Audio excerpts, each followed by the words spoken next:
മലയാള സിനിമയുടെ ഹാസ്യ സാമ്രാട്ടായിരുന്ന സലീം കുമാർ നമ്മെ വിട്ട് പിരിഞ്ഞുപോയി. കരൾ സംബന്ധമായ രോഗത്തിന് ചികിത്സയിലായിരുന്നു. ആ പ്രതിഭാശാലിയായിരുന്നു സലീം കുമാർ എന്ന അന്തരിച്ച നടൻ.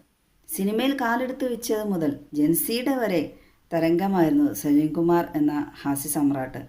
കാരണം അദ്ദേഹത്തിൻ്റെ ഏറ്റവും ആരും ഓർത്തിരിക്കുന്ന എടുത്തു പറയാവുന്ന ഹാസ്യരംഗങ്ങൾ അതിവിദഗ്ധമായി അദ്ദേഹത്തിൻ്റെ കഴിവുകൾ പ്രകടിപ്പിച്ച ഒരു സിനിമയായിരുന്നു CID മൂസ.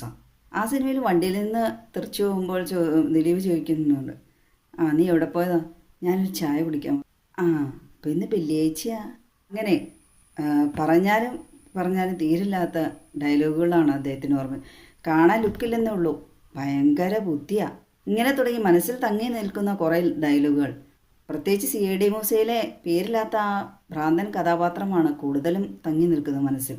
ആ ഒരു കഥാപാത്രം ഏറെയധികം നമ്മളെ മാത്രമല്ല നാസയിലെ സയൻറ്റിസ്റ്റായ വ്യക്തിയും സ്വാധീനിച്ചിട്ടുണ്ട്. നാസയിലെ ഒരു സയൻറ്റിസ്റ്റിനെയൊക്കെ സ്വാധീനിക്കണമെങ്കിൽ സലീം കുമാർ എന്ന ആ നടന്റെ റേഞ്ച് എന്താണെന്ന് ഓർത്തു നോക്കാം. എന്റെ ഫേവറേറ്റ് ആക്ടർ തന്നെ സലീം കുമാർ. സിനിമ ഉണ്ടായാലും അവനത് കാണും. സലീം കുമാറും ദിലീപിന്റെയും ഫണ്ണി മൂവീസ് വാച്ചസ് അ ലോട്ട്. സോ CID മൂവീസ് ഞാൻ കുറെ. പിന്നെ ചതിക്കാത്ത കേരളത്തിൽ അവസാനമായി നടന്ന ഭൂത കല്യാണത്തിന്റെ വൈറൽ ദമ്പതികളാണ് ഇവർ രണ്ടുപേരും. ഭാഷ അറിയില്ലാത്ത ആളെ പോലും ഇത്രയധികം സ്വാധീനിച്ചിരിക്കുന്നു. അതൊരു സയൻറ്റിസ്റ്റിനെ. ഈ സലീം കുമാറിൻ്റെ തമാശകൾ, അദ്ദേഹത്തിൻ്റെ അഭിനയം, ആ കണ്ടന്റ് അനുസരിച്ച് അദ്ദേഹം എല്ലാം മനസ്സിലാക്കും എന്നാണ്. എൻ്റെ ബ്രദറിന് വലിയ ഇഷ്ടപ്പെട്ടൊരു നടനാണ്. കാണുമ്പോൾ തന്നെ ചിരി വരും എന്നൊക്കെ പറയണേക്കാം. കോമഡി മാത്രമല്ല സ്വഭാവ കഥാപാത്രങ്ങളും തനിക്ക് നന്നായി വഴങ്ങുമെന്ന് തെളിയിച്ചാണ് അദ്ദേഹം ദേശീയ അവാർഡ് നേടിയതിലൂടെ. മികച്ച രണ്ടാമത്തെ നടനും മികച്ച നടനുമുള്ള ദേശീയ അവാർഡുകൾ വാരിക്കൂട്ടി. എങ്കിലും അതിൻ്റെ ഒരു താരചാടിയൊന്നുമില്ലാതെ ഏത് വേദികളിലും പ്രത്യക്ഷപ്പെടുന്നു.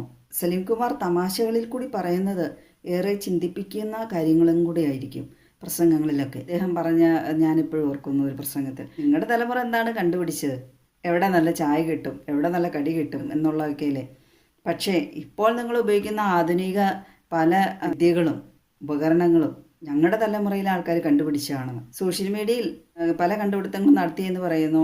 നിങ്ങൾക്ക് അതൊക്കെയല്ലേ കണ്ടുപിടിക്കാൻ കഴിയുള്ളൂ, ചായക്കടകൾ. ഇതൊന്നും മറക്കാൻ പറ്റില്ലാത്ത അദ്ദേഹത്തിൻ്റെ പ്രത്യേക പരാമർശങ്ങളൊക്കെ. രാഷ്ട്രീയപരമായെല്ലാം നിലപാടുള്ള വ്യക്തി തന്നെയായിരുന്നു. തികഞ്ഞ ഒരു കോൺഗ്രസ്സുകാരനായിരുന്നു. മുഖ്യമന്ത്രിയും അദ്ദേഹം സന്ദർശിച്ചിട്ടുണ്ടായിരുന്നു അദ്ദേഹത്തിൻ്റെ ഭൗതിക ദേഹം. പിന്നെ അദ്ദേഹത്തിന് ദേശീയ അവാർഡ് കിട്ടിയ അച്ഛനുറങ്ങാത്ത വീട് എന്ന സിനിമയിലെ കഥാപാത്രം, കുട്ടികളുടെ അച്ഛൻ്റെ, അതായത് മാതാവില്ലാതെ വളർത്തുന്ന ഒരു അച്ഛൻ്റെ ബുദ്ധിമുട്ട് തികഞ്ഞ ഒരു മികവോടുകൂടി തന്നെയാണ്. അഭിനയം എന്ന് പറയാൻ കഴിയില്ല, ജീവിക്കുവാണ് അദ്ദേഹം. അതുപോലെ ആദാമിൻ്റെ മകൻ അബു എന്ന സിനിമയിൽ അതും അദ്ദേഹത്തിന് മികച്ച നടനുള്ള അവാർഡ് മേടിച്ചു കൊടുത്തു, ദേശീയ അവാർഡ്. അതിൽ അദ്ദേഹം പ്രതിഫലം വാങ്ങാതെയാണ് അഭിനയിച്ചിരിക്കുന്നത്. സീരിയസ് കഥാപാത്രങ്ങൾ ചെയ്തെങ്കിലും ഹാസ്യ കഥാപാത്രങ്ങളാണ് സലീം കുമാറിൻ്റെ നമ്മുടെ മനസ്സുകളിൽ കൂടുതൽ തങ്ങി നിൽക്കുന്നത്. അഭിനയത്തിൽ കോമഡി ചെയ്യാനാണ് ഏറ്റവും ബുദ്ധിമുട്ട്. ഞാൻ യൂട്യൂബ് ചാനൽ തുടങ്ങിയിടയ്ക്ക് ഷോർട്സിലെല്ലാം കോമഡി ആയിരുന്നു ഇട്ടുകൊണ്ടിരുന്നത്.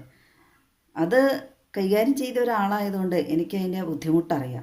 എല്ലാ കഥാപാത്രങ്ങളും ഞാൻ തന്നെയാണ് ചെയ്യുന്നത്. എപ്പോഴും കുട്ടികളത് ആവശ്യപ്പെടാറുണ്ട്. സലീം കുമാറിൻ്റെ ഏറ്റവും വലിയ പ്രത്യേകത എന്ന് പറഞ്ഞാൽ ഹാസ്യ കഥാപാത്രങ്ങൾ അദ്ദേഹം അവതരിപ്പിക്കുമ്പോൾ ആ ഡയലോഗ് പ്രസൻറ്റേഷനാണ്. കാരണം അദ്ദേഹം പറയുന്ന ആ ഡയലോഗുകളെല്ലാം നാട്ടുഭാഷ എന്ന് തന്നെ പറയാം. ഒരിക്കലും അദ്ദേഹം എഴുതി വായിക്കും പോലെ ഡയലോഗുകൾ പറയാറില്ല. കോമഡി സിനിമകളിലൊക്കെ അദ്ദേഹം സ്വന്തം കയ്യിൽ നിന്ന് ഇട്ട ഡയലോഗുകളും അതിനുള്ള അവകാശം അദ്ദേഹത്തിന് ആ സിനിമാ സംവിധായകർ കൊടുക്കുമായിരുന്നു. അത്രയ്ക്കും അദ്ദേഹത്തിൻ്റെ ആ കഴിവിലുള്ള അവരുടെ ആ വിശ്വാസം കൊണ്ടാണ്. ഞാനറിവ് ഞങ്ങളുടെയൊക്കെ ചെറുപ്പത്തിൽ അദ്ദേഹത്തിൻ്റെ സിനിമയൊക്കെ കണ്ടിട്ട് ഡയലോഗുകളൊക്കെ പറഞ്ഞ് ഓർത്ത് ചിരിക്കുമായിരുന്നു. കഥ പറയുമ്പോൾ എന്ന സിനിമയിൽ അദ്ദേഹം ചെയ്ത ബാർബറാം ബാലൻ എന്ന കഥാപാത്രത്തേക്ക് ആർക്കും മറക്കാനിടയില്ല. അത് അദ്ദേഹത്തിൻ്റെ സ്വന്തം കഥയാണ് എന്നൊക്കെ പറയപ്പെടുന്നു. ഞാനിപ്പോഴും ഓർക്കുന്നു, അദ്ദേഹത്തിൻ്റെ ഒരു ഇൻ്റർവ്യൂവിൽ കണ്ടതാണ്. ഏതൊരു പ്രമുഖ നടൻ വീട്ടിൽ വരുമെന്നൊക്കെ പറഞ്ഞ് അദ്ദേഹത്തിന് പരിചയമുള്ളതാണ്. വീട്ടിലെ അമ്മ എല്ലാ വിഭവങ്ങളൊക്കെ ഒരുക്കി കാത്തിരുന്നു, പക്ഷെ വന്നില്ല. സ്വതസിദ്ധമായ ശൈലിയുടെ സ്വന്തം കഴിവിലൂടെ മിമിക്രി കലാരംഗത്ത് നിന്ന് ഉയർന്നു വന്ന ഒരു നടനാണ്. മരിക്കാനുള്ള പ്രായമായിട്ടില്ല, വെറും 56 വയസ്സേ ഉള്ളൂ.